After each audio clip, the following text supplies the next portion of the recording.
And I didn't really know what child pornography was. You know, we all sort of have an idea of it, and I was afraid to ask as a mother, you know, because it would be very painful to hear.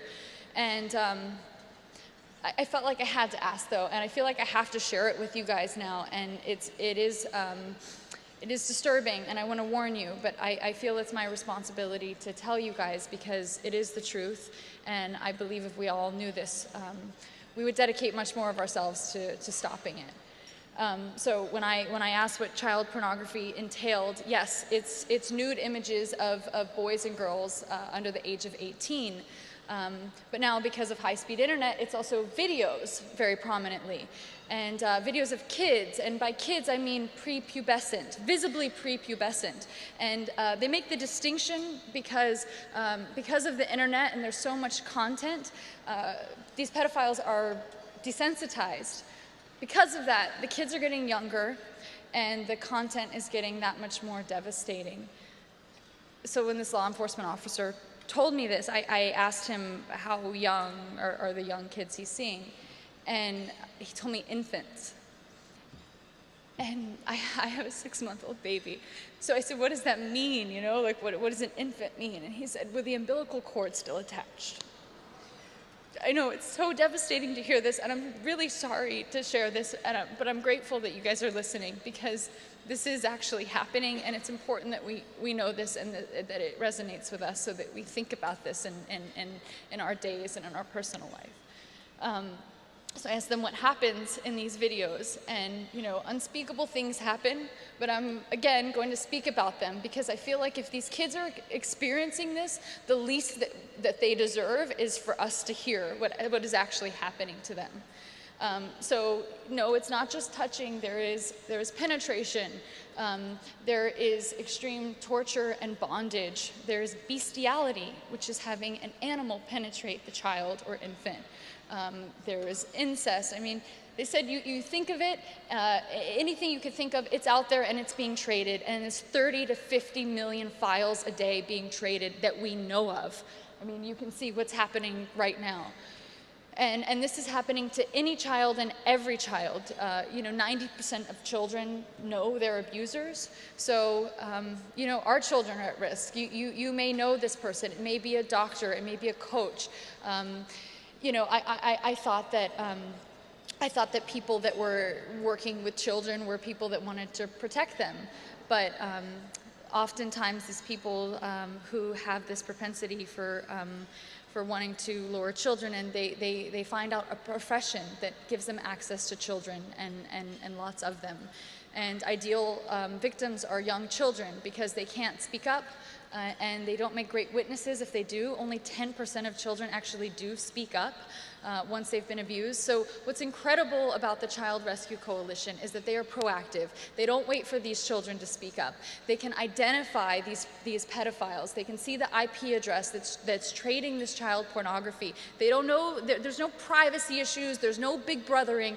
They see the IP address of who's trading these files, and they give that to law enforcement. And the trading of these files is a felony, so law enforcement can knock on that person's door and see if that person has access to a child. Because the average abuser abuses between 50 and 100 children in their lifetime, per person, per abuser. And the average person that views child pornography, between 55 and 90% of people viewing it are actually hands-on abusers or will become abusers. And you know, you think that sounds like a lot, 50 to 100, maybe that's unrealistic, but the kids age out of the age that they stay silent, or they age out of the sexual preference of the predator. And I was told the story of an oncologist, a pediatric oncologist who was raping his children with cancer by the hundreds. And there was a nurse who was working with children with mental and physical disabilities. And when he was caught, they asked him how many children he abused. And he looked outside the window at the snow and said, how many snowflakes are there outside? So this is so prevalent, and I want you guys to know this, and I want it to resonate with you, and I want you to see that the Child Rescue Coalition, in just 3 years, has found 9,000 predators so far. They have saved 2,000 children.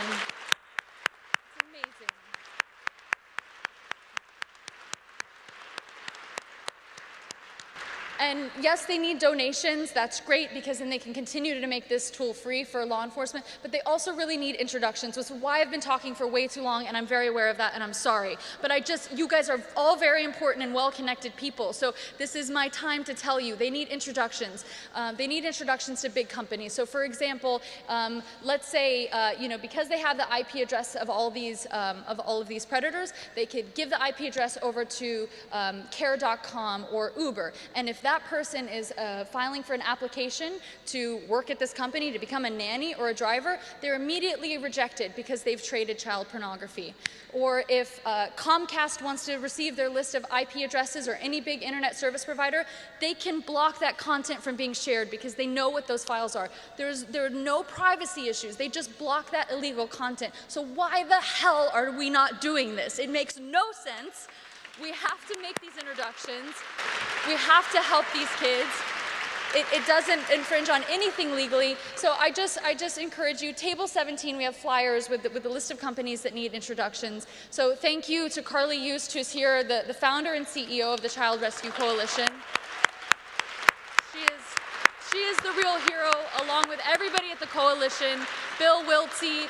Thank you to everybody protecting our children. They are the real heroes. And thank you to all of you who spent your afternoon sitting here, listening to all of us talk about these things that are really painful. And I just think, I just feel really grateful to have the opportunity to speak for the people that aren't able to speak for themselves. And I know that all of us feel that way today. So thank you for valuing everyone's life, for these children's lives. Thank you. Sorry for talking for so long.